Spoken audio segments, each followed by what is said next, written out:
யாழ் குடாநாட்டை சூழ உள்ள தீவுகளில் 285 ஏக்கர் நிலப்பரப்பை கொண்டதாக கச்சத்தீவு அமைந்துள்ளது.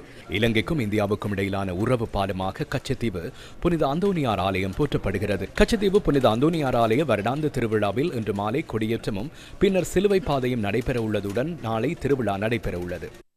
திருவிழாவில் கலந்து கொள்வதற்காக இலங்கை மற்றும் இந்தியாவிலிருந்து ஆயிரக்கணக்கான பக்தர்கள் கச்சத்தீவில் ஒன்று கூட உள்ளனர்.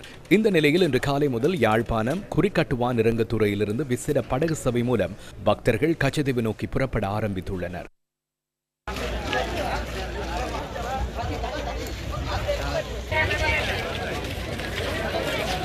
தலைமன்னாரிலிருந்து கச்சத்தீவு நோக்கி பக்தர்கள் புறப்பட்டு செல்லும் காட்சிகளே இவை.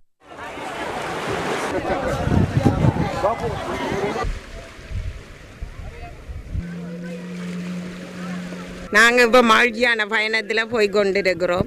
கச்சதீவு நெடுக போய் கொண்டிருக்கிறோம். நாங்கள் இந்த வருஷமும் அந்தோனியார் எங்களை அழைச்சிருக்கிறேன். நாங்கள் அந்தோனியார்கிட்ட சந்தோஷமாக போகிறோம். எமது உறவுகள் இந்தியாவில் இருக்கின்றார்கள். அந்த உறவுகளிலிருந்து நாங்கள் எங்களோட உறவுகளை இன்று தான் சந்திக்க வேண்டியிருக்கு. இப்படியான ஒரு யாத்திரை நாளை முன்னிட்டு தான் சந்திக்க வேண்டியிருக்கு. இதுவழி இந்தியாவின் தமிழகத்திலிருந்து கச்சத்தீவுக்கு செல்லும் பக்தர்கள் ராமேஸ்வரத்திலிருந்து இன்று காலை பயணத்தை ஆரம்பித்துள்ளனர்.